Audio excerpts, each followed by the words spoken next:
मैं Hemant Mishra, Silvassa news line में आप सभी दर्शकों का हार्दिक स्वागत करता हूं। बता दूं, जिस तरह से लगातार दिन रात प्रशासन अपना कदम जो है स्थानीय विस्तार और तमाम जो रहवासी हैं दादरा एवं नगर हवेली, दमन एवं दीव के लिए, उनके लिए लगातार किस तरह से मेहनत कर रही है, इस पर यह एपिसोड आज हम लोग आपके समक्ष रख रहे हैं। सबसे पहला चीज कि जिस तरह से दादरा नगर हवेली में स्थित आदिवासी भवन जब बना एकलव्य भवन, क्या है मामला? क्योंकि कल प्रशासक महोदय का आगमन हमारे इस विस्तार में हुआ था और इसके बाद जो है आदिवासी भवन यानी जो अब एकलव्य भवन के नाम से जाने जाने लगा है, इस भवन पर किस तरह से उनका दौरा किया जाता है। और इस बीच में जो सबसे बड़ी चीज थी वो ये थी कि जो इस विस्तार से आते हैं सनी भीमरा जी, हमारे प्रदेश के युवा नेता एवं हमारे देश के एक होनहार एडवोकेट के नाम में शुमार होने जा रहा है सनी भीमरा जी का। तो इस विस्तार से जिस तरह से जब वो मिलते हैं प्रशासक महोदय से, तो किस तरह की बातें हुई और क्या है मामला,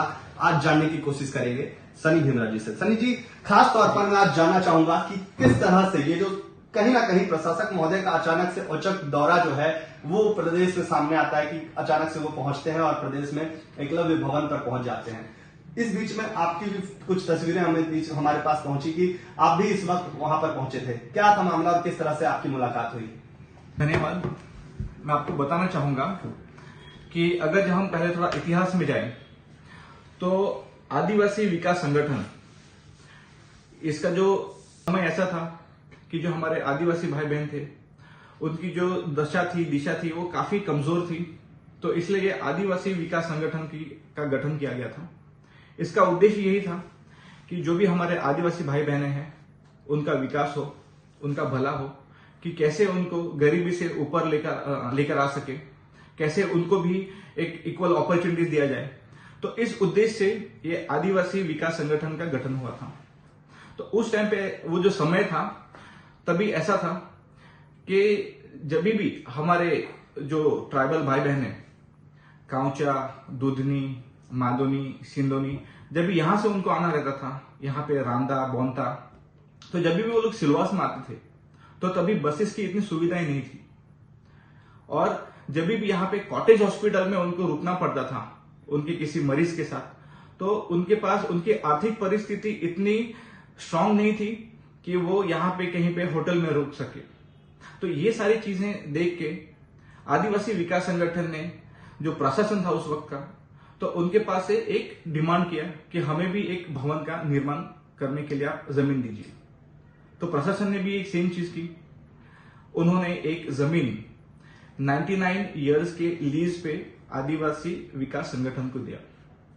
अब यहां पे मैं आपको बताना चाहूंगा कि जब ये आदिवासी विकास संगठन के तरफ से जब ये भवन का निर्माण किया गया यहाँ पे, तो कुछ टर्म्स और कंडीशंस थी, जैसे कि जो भी उनके उद्देश्य है उन्हीं के हिसाब से उन्हें चलना होगा।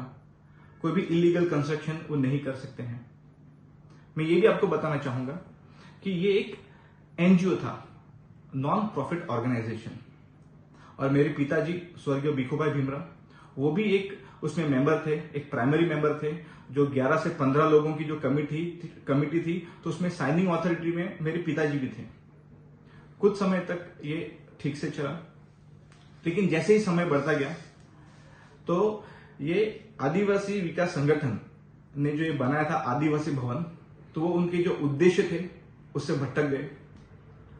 उस टाइम पे उनको जो ये नॉन प्रॉफिट ऑर्गेनाइजेशन था, तो उसमें से ये नॉन जो वो हट गया और ये भवन जो है ये केवल एक प्रॉफिट ऑर्गेनाइजेशन तरीके से बन के रह गई। यहां पे भवन में किसी को भी इन्होंने, जो भी हमारे आदिवासी भाई बहने थे, उनको किसी को भी वहां पे दुकानें नहीं दी। रंग बसेरा की तरह से उनको यूज करना था, वो भी नहीं हुआ। वो केवल एक कमर्शियल बिल्डिंग और कमर्शियल कॉम्प्लेक्स की तरीके से यूज होने लग गया। तो ये बहुत दुख की बात है कि जिस उद्देश्य से गवर्नमेंट ने उनको लीज भी दिया था 99 इयर्स के लिए, वो सब कुछ उल्लंघन होता गया। और हाल ही में मेरे सामने ये आंकड़े आए हैं, और जब मैं ये आंकड़ों को देखा तो मुझे भी बहुत ही ताज्जुब लगा। और वो ये है कि हर महीने 22 लाख रुपया महीने का रेंट आता है। अभी हेमंत जी आप सोचिए कि 22 लाख रुपया हर महीने आता है, तो अगर जो हम इसको 12 महीने या फिर 1 साल का देखें तो वो कहीं ना कहीं 2,64,00,000 का आवक जो है ये केवल आदिवासी भवन जनरेट करता था। यानी कुल मिलाकर ऐसा आप कह सकते हैं कि एक बड़ा रकम, क्योंकि आप जैसे आंकड़ा आप बता रहे हैं, इसके मुताबिक अगर मैं बात करूं तो 2 करोड़ सालाना, अगर किसी जगह से 2 करोड़ से अधिक ही है तो 2 करोड़ एक आम आदमी और एक आम स्थानीय व्यक्ति के लिए अगर वाकई ये चीज अगर रहती है तो वाकई एक बहुत बड़ा आवक बोल सकते हैं, बहुत बड़ा इनकम बता सकते हैं आप। और इस हिसाब से अगर सालाना वगैरह भी करते हैं तो बहुत कुछ हो जाएगा। तो ये आदिवासी भवन का निर्माण अपना 2000 के आसपास उनको कंस्ट्रक्शन परमिशन मिला था जी। तो ये तो 36 इयर्स का है सब कुछ जी। लेकिन अगर जो हम सिर्फ 20 साल देखें तो ये 2,64,00,000 इंटू अगर जब हम 20 करें तो कहीं न कहीं 52 करोड़ रुपया का आवक अभी तक ये जनरेट कर चुका है। और जब इतना सारा पैसा यहां पे आया है और फिर भी हमारे जो आज आदिवासी भाई बहने हैं उनकी परिस्थिति वैसी की वैसी है, तो ये बहुत दुख की बात है। और जब हमारे प्रशासक श्री प्रफुल्ल पटेल जी ने ध्यान में लिया, संज्ञान लिया इन सब चीजों का, तो उसमें इंक्वायरी हुई। जब इंक्वायरी हुई तो उन्होंने देखा कि उसमें एक तो कंस्ट्रक्शन परमिशन का वायलेशन था जी, जो भी लीज के कंडीशन थे वो वायलेशन थे, उसमें जो अकाउंट थे उसमें इरेगुलरिटी थी। तो इसीलिए प्रशासन ने सबसे पहला काम किया कि उसका जो ये डेलकर परिवार जो 20 साल से ये प्रॉपर्टी का लुप्त ले रहा था, जो आदिवासी का जिसमें शोषण हो रहा था, तो इसीलिए ये वापस से प्रशासन ने अपने हाथ में लिया। और जैसे ही हाथ में लिया तो सबसे पहला काम किया उन्होंने कि आदिवासी भवन का नाम चेंज करके एकलव्य भवन किया, क्योंकि यहां पे ये नाम में भी पूरा पॉलिटिक्स है जी। लोगों को ऐसा लगता था कि भाई ये आदिवासी भवन है, इसका मतलब ऐसा है कि सब कुछ अच्छा ही हो रहा है, सब कुछ आदिवासी के लिए ही हो रहा है, लेकिन ऐसा बिल्कुल नहीं हो रहा था। एकलव्य भवन नाम चेंज किया, प्रशासन ने उसका जो संचालन है, जो कंट्रोल है, वो अपने हाथ में ले लिया। और जब कंट्रोल लिया तो इमीडिएटली उसके ऊपर वर्क करना स्टार्ट कर दिया। वहां पे आप अगर देखो तो जो हमारे नौजवान हैं, जो युवा है, उनको भी उसमें रोजगारी के साधन कैसे उनको प्राप्त हो सके, जो भी हमारे सेल्फ हेल्प ग्रुप है अलग अलग अपना प्रदेश के और अलग अलग जिला से, तो उनको वहां पे ट्रेनिंग दिया जा रहा है। और कल जब हमारा डिस्कशन हुआ अपना प्रफुल्ल पटेल सर से भी, तो उन्होंने भी यही कहा कि यहाँ पे एक अच्छा सा बिल्डिंग यहाँ पे तैयार होना चाहिए, एक मॉडर्न इंफ्रास्ट्रक्चर होना चाहिए। और जो उद्देश्य था कि आदिवासी का भला, आदिवासी का उत्थान, तो सही मायने में ये सारी चीजें अभी इंप्लीमेंट करनी चाहिए।